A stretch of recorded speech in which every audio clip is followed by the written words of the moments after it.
content. Please watch this video all the way through to the end. Give it a like if you like it. Leave a comment down below. And let's go ahead and get right on into this.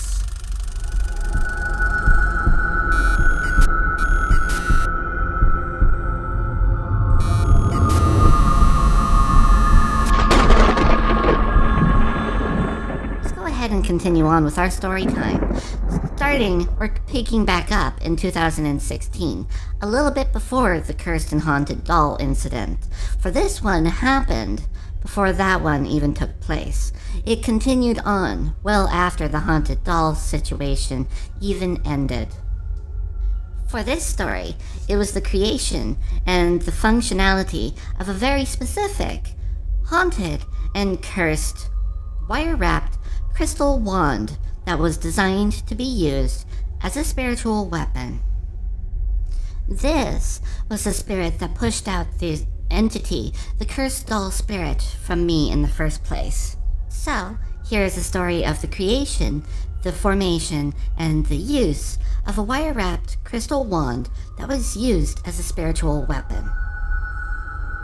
Back in 2016, before I had moved into my new apartment and started living life on my own with my new sense of independence, I had already started getting into crystal healing. I had earned a certification as a crystal healer. But it wasn't just laying crystals on people's bodies or waving a crystal around a person's body for the auric energy healing and so on and so forth. No, it was also the creation, the activation, and the use of crystal grids to help promote a specific type of energetic quality in an environment. One of the things that I found a little annoying, because I have large hands, is that I would have to hold a single terminated clear quartz crystal to activate the crystal grid by touching each and every crystal on the grid in a specific pattern. My hands were just a little big for that, and after a while holding a small crystal in large hands, it hurts for X amount of time, or after X amount of time. So, I figured out a way to wire-wrap crystals in a wand scenario. A simple wire-wrapped wand in galvanized steel with two single-terminated clear quartz crystals on both ends. And this creation was perfect because I could actually hold the thing and use the crystals in the intended use for the activation of crystal grids. But one of the things that I found is that I loved making this specific device, so I started making more of them. I already had a surplus of crystals, so I decided to get to work and make a hell of a lot more of these things. As I made these crystal wands, the design and the purpose of the wands shifted. It wasn't just the activation of crystal grids that these things were meant for.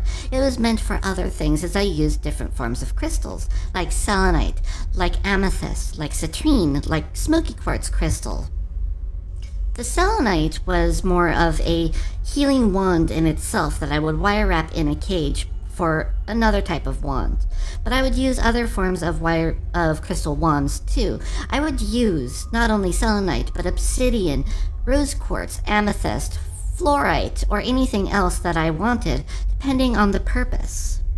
But I am also a Reiki master, and I love doing this type of healing to my friends, my family, the people that I am close to, because in my own way, that is helping the family. At one point during this practice, I did get a little complacent in my practice. I started foregoing or overlooking the fact that this is an energy practice. You need to make sure that you are clean and cleansed before you begin this entire thing. And you have to do the same thing after the practice is done to make sure that you don't bring anything into the world that could essentially negatively affect you or the people that you are working on. This was my oopsie. And yes, I did bring things into the world that really weren't all that great for myself and the people that I was working on. And because I was trying to make a Reiki business in the first place, this was even more of a big no-no. Because morally, ethically, while yes, one could see that bringing this negative aspect into the practice creates business. Morally, ethically, this is not okay. And the prospect of cleaning up these energies, my mistakes, was pretty time intensive, kind of hairy, kind of intense. It was bad enough to the point where some of these energies, even though I did not accidentally summon them into this world, they were attracted to me nonetheless. Not only that, but I have a personality type that not okay energy, not okay people tend to be attracted to. At this point in my life, I don't care about the people. I care about the energy. I care about the spirits and whatever it is that's finding a way to become attached to me.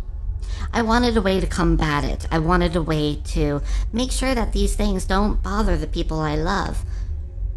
It is roughly around this time that I moved into my apartment, and I finally started living that independent and lonely life at first. It is around this time that the evolution of the crystal wands were to the point where not only were they for the activation of crystal grids, but they were also for reiki purposes. They were also for other energy uses, for ritual specifically.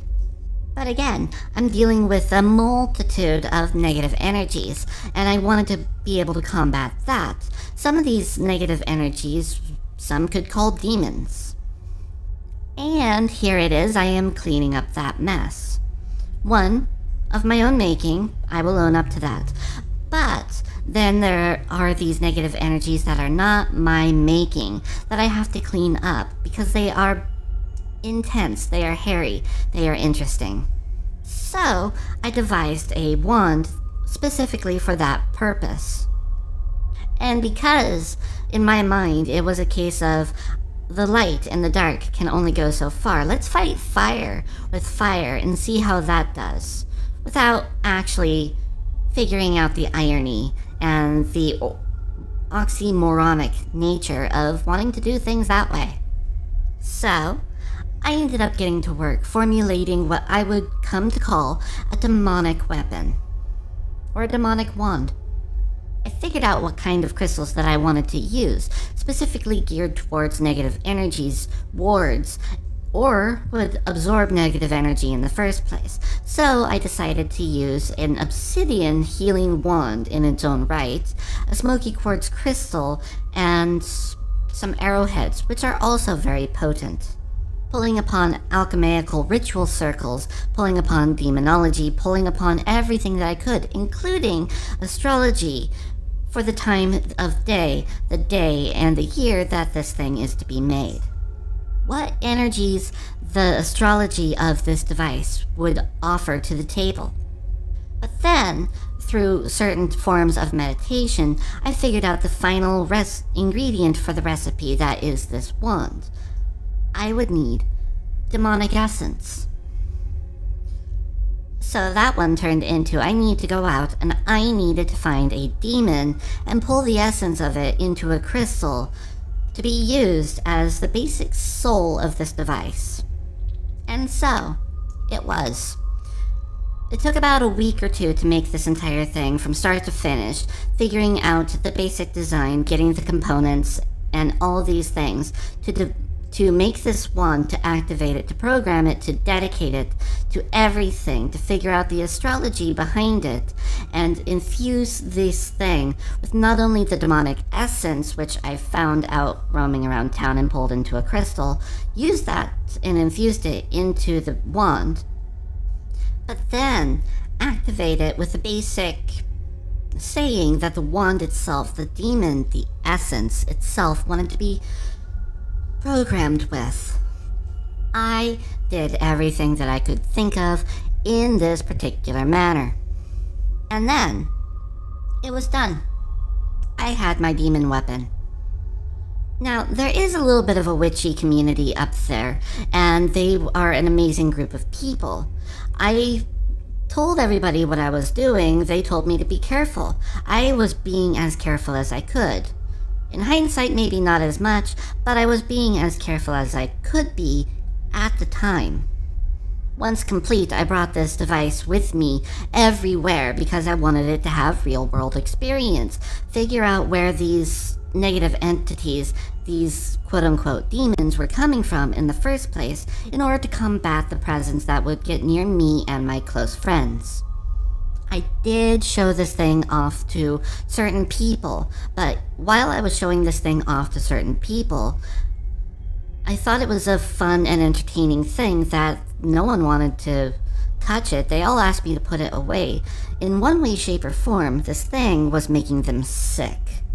They withstood the sight of this thing, the presence of this thing, only for so much. I would ask them if they wanted to touch it. To the people who did not exactly know me or understand the significance of this thing in the first place, they would agree. But to the people who understood and were witchy and were of that frame of mind in the first place, they not only said no, but in some cases they were violent on the whole, no, get this thing away from me and don't bring it back. And then the interesting little time with the spirit of that haunted doll happened.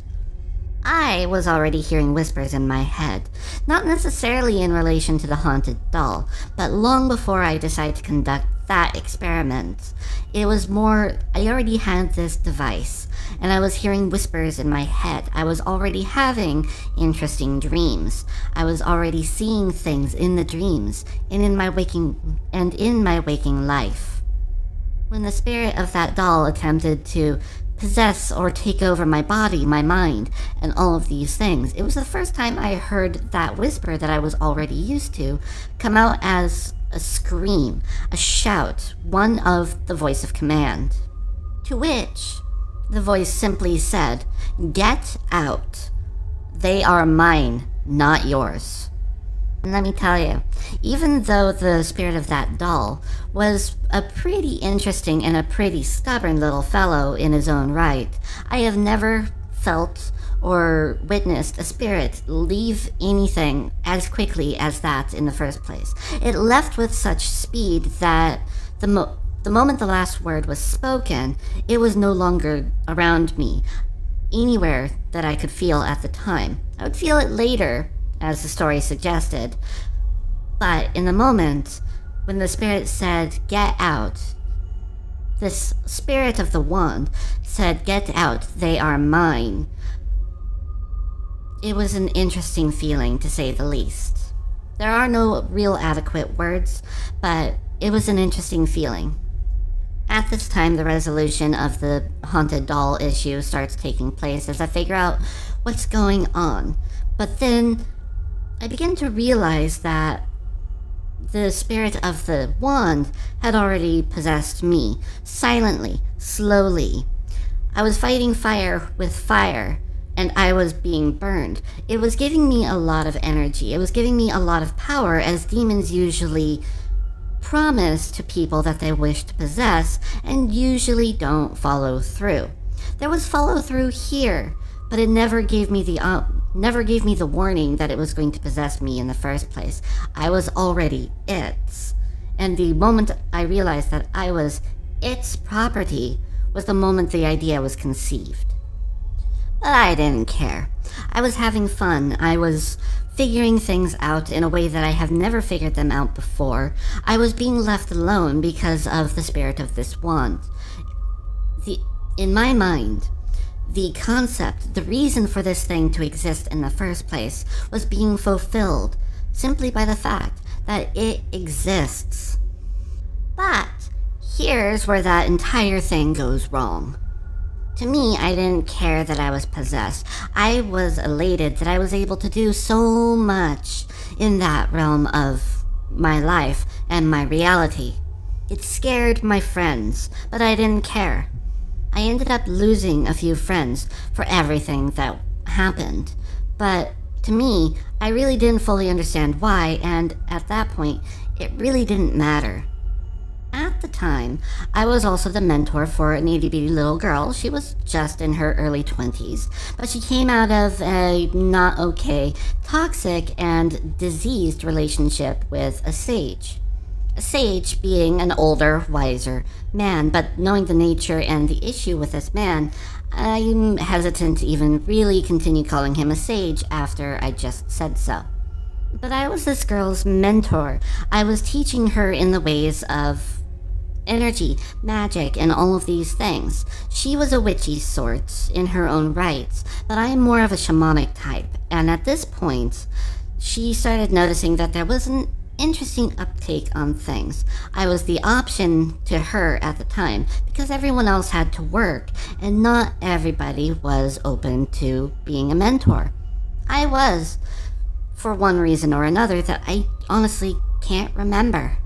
So I brought her into my life. I told her what was going on, why things were, how things work in my mind, but also encouraged her to research, to study all the things that she could so she could figure out what path and how things work for her. She was young enough that she did exactly just that, and she started flourishing. She started thriving.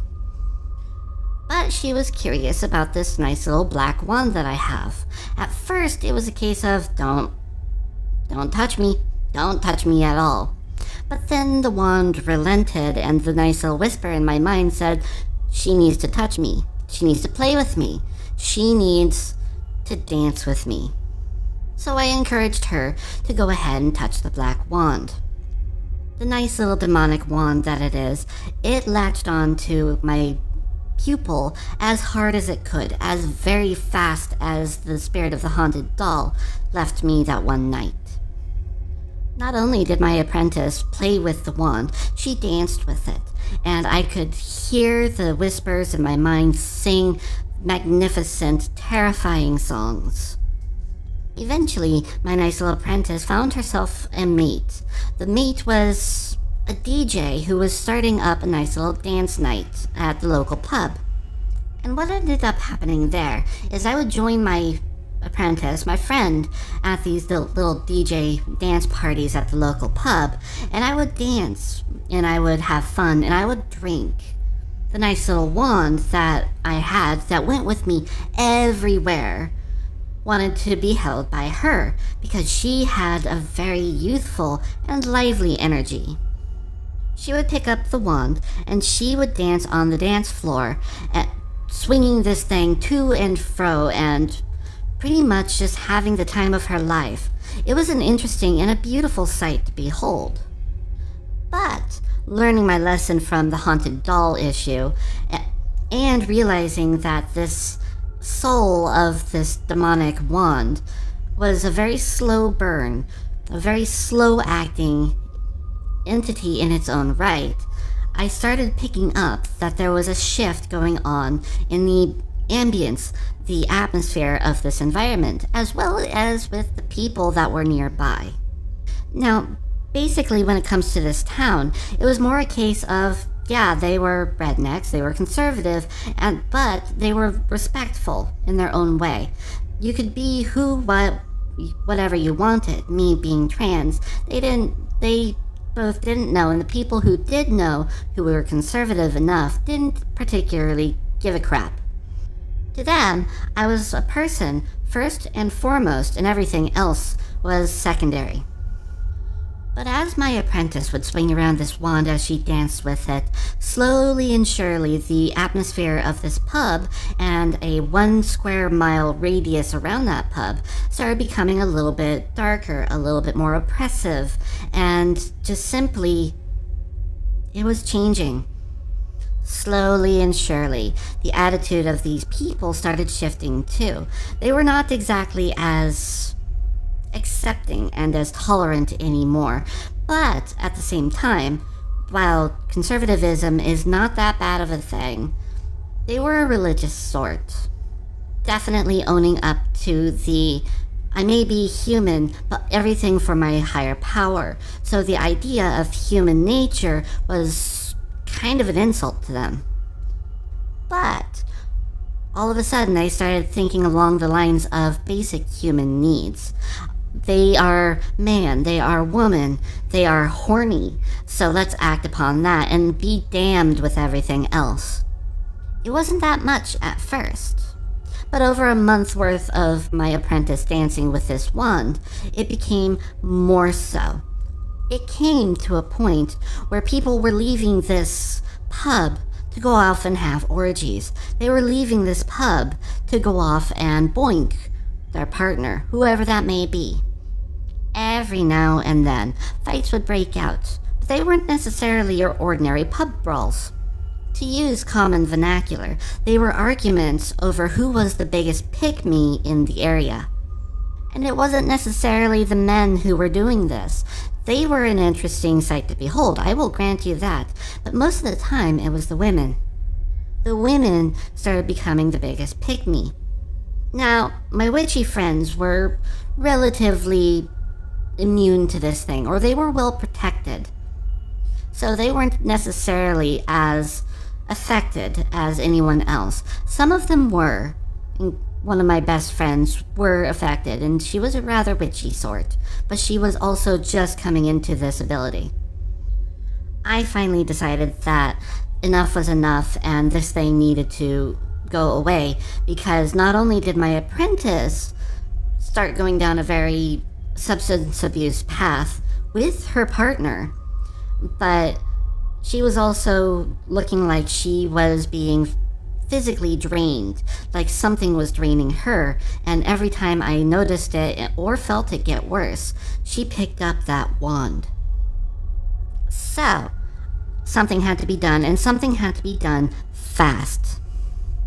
Realizing that the wand is the thing that's ultimately responsible here, it has the essence of a demon in it. It is absolutely negatively charged.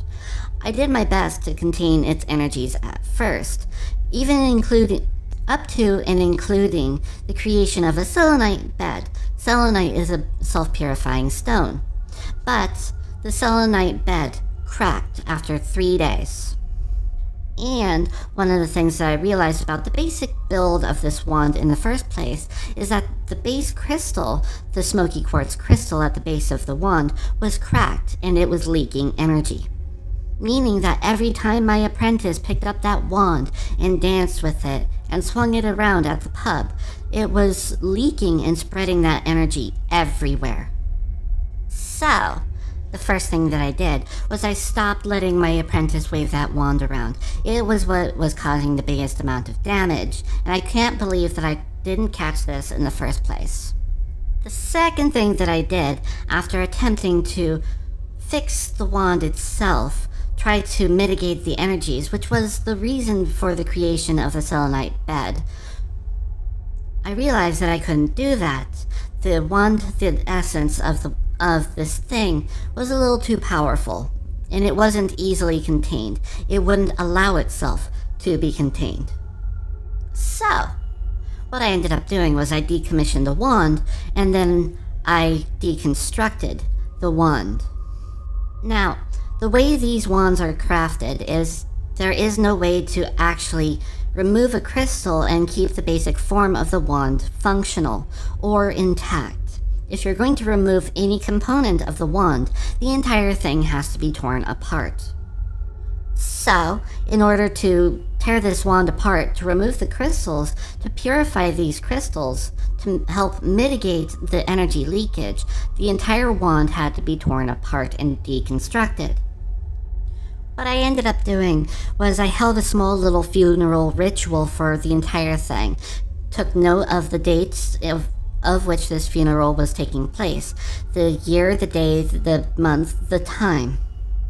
Astrologically, I figured out what this means for not only the environment that was affected by the energy leakage of this wand, but also what it means for the wand and me.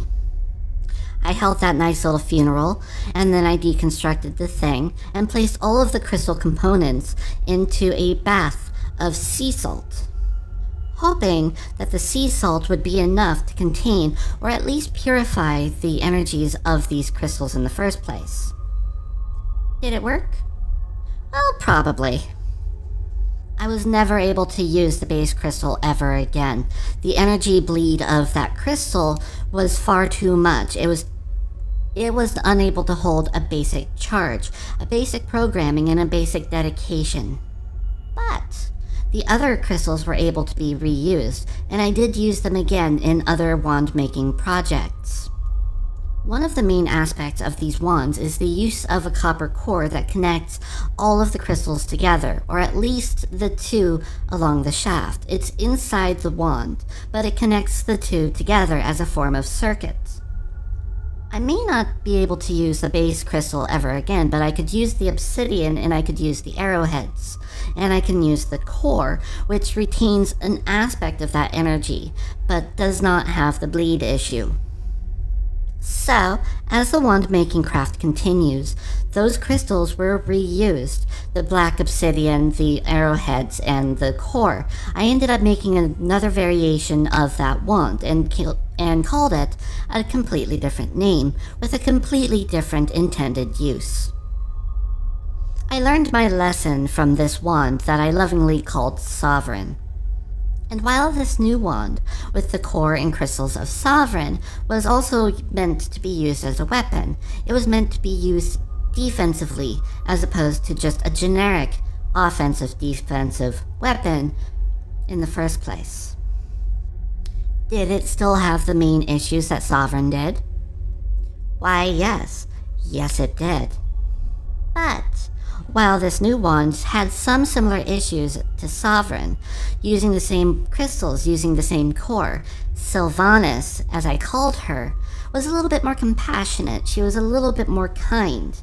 She was more willing to show a person how they are a fuck-up, rather than just tear them down because they exist.